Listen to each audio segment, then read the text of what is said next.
హైదరాబాద్ మాదాపూర్లో అగ్ని ప్రమాదం జరిగింది. ఓ రెస్టారెంట్ భవనంలో అకస్మాత్తుగా మంటలు చెలరేగాయి.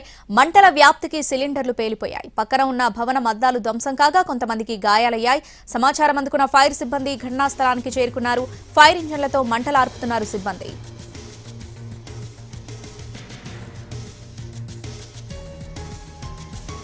ఈ అగ్ని ప్రమాదానికి సంబంధించి పూర్తి డీటెయిల్స్ మా ప్రతినిధి రవి లైవ్ లో అందిస్తారు. రవి, ఎట్లా జరిగింది ఈ ప్రమాదం, డీటెయిల్స్ ఏంటి? శ్రావణి, మాదాపూర్లో ప్రస్తుతం మనం చూస్తున్నటువంటి 5 అంతస్తుల బిల్డింగ్లోనే మంటలు చెలరేగాయి. ఈ బిల్డింగ్లో కింది ఫ్లోర్లో జిమ్ ఉంది, ఆ తర్వాత సెకండ్ థర్డ్ ఫ్లోర్లో రెస్టారెంట్, ఆ పైన 4th 5th ఫ్లోర్లో క్లబ్ ఉన్నట్లుగా తెలుస్తుంది. 4th ఫ్లోర్లో ముందుగా మంటలు వ్యాపించాయి. షార్ట్ సర్క్యూట్ వల్ల చెలరేగిందా ఇంకేదైనా అనేది ప్రమాదానికి గల కారణాలపైన పోలీసుల దర్యాప్తు కొనసాగుతోంది.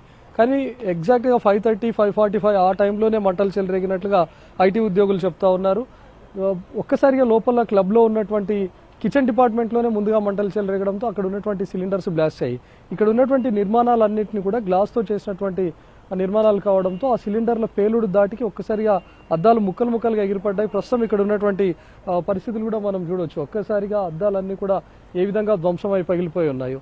ఈ పేలుడు దాటికి పక్కనే ఉన్నటువంటి కంపెనీల అద్దాలు కూడా ధ్వంసమయ్యాయి.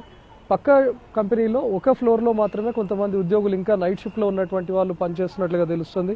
ఇంకొక 15 మినిట్స్ అంటే ప్రమాదం జరిగినప్పుడు ఆ టైంలో 15 మినిట్స్ అంటే 6 o'clock తర్వాత వాళ్ళ షిఫ్ట్ ముగుస్తుంది. ఆ టైంలోని ప్రమాదం జరగడంతో కొంతమంది ఎవరైతే బిల్డింగ్కు లాస్ట్ వైపుగా కూర్చొని ఉన్నారో, ప్రస్తుతం మనం విజువల్స్ చూస్తున్నాం, ప్రమాదం జరిగింది పక్క బిల్డింగ్లో. ఈ లెఫ్ట్ సైడ్లో ఉన్నటువంటి బిల్డింగ్ అన్ని అద్దాల ధ్వంసం అయ్యాయి.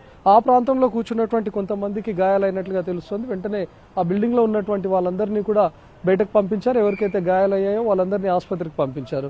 ఒకవేళ ఈ ప్రమాదం ఇంకొక అరగంట తర్వాత జరిగి ఉన్నా, 6 తర్వాత జరిగి ఉంటే వెంటనే షిఫ్ట్ కూడా స్టార్ట్ అయ్యేది. చాలామంది ఐటీ ఉద్యోగులంతా ఈ రోడ్లో వెళ్ళడం కానీ లేకపోతే పక్కనున్నటువంటి బిల్డింగ్స్లో వర్క్ కోసం రావడం జరిగేది.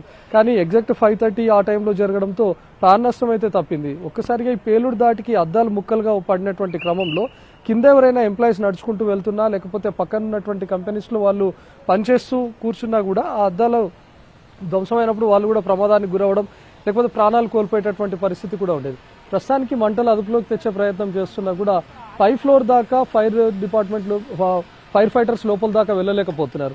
లోపల చేపట్టినటువంటి ఇంటీరియర్ డిజైన్ అంతా కూడా ఫైబర్ అదేవిధంగా ప్లాస్టిక్ మెటీరియల్ అవడంతో ఎప్పుడైతే వీళ్ళు వాటర్ స్ప్రే చేస్తున్నారో అప్పుడు మాత్రమే మంటలు అదుపులోకి వస్తున్నట్టు అనిపించినప్పటికీ ఎప్పుడైతే వాటర్ స్ప్రే చేయడం ఆగిపోతుందో మళ్ళీ మంటలు చెలరేగుతూ ఉన్నాయి.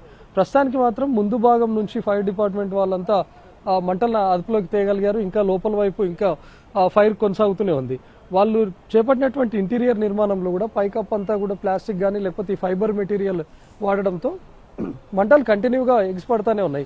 కొద్దిసేపటి క్రితం వరకు కూడా ముందు భాగంలో మంటలు ఉండేవి, వాటన్నిటిని కంట్రోల్ చేయగలిగారు.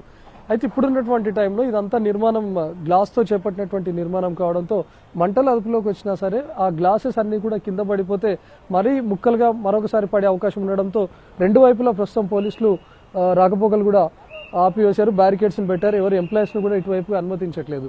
ఎందుకంటే మంటల దాటికి ఇప్పటికే బిల్డింగ్ పూర్తిగా శిథిలమైనటువంటి పరిస్థితి. ఇలాంటి టైంలో అద్దాలు కనుక ఒక్కసారిగా కింద పడి బ్రేక్ అయినా కూడా ఇటువైపుగా వచ్చేటటువంటి ఉద్యోగులు ప్రమాదానికి గురే అవకాశం ఉంటుంది. కాబట్టి ఇటువైపుగా ఎవరికి అనుమతించట్లేదు.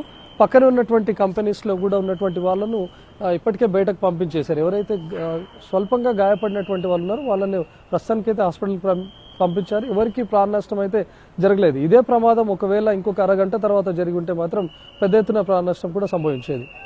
Right Ravi, thanks for the update.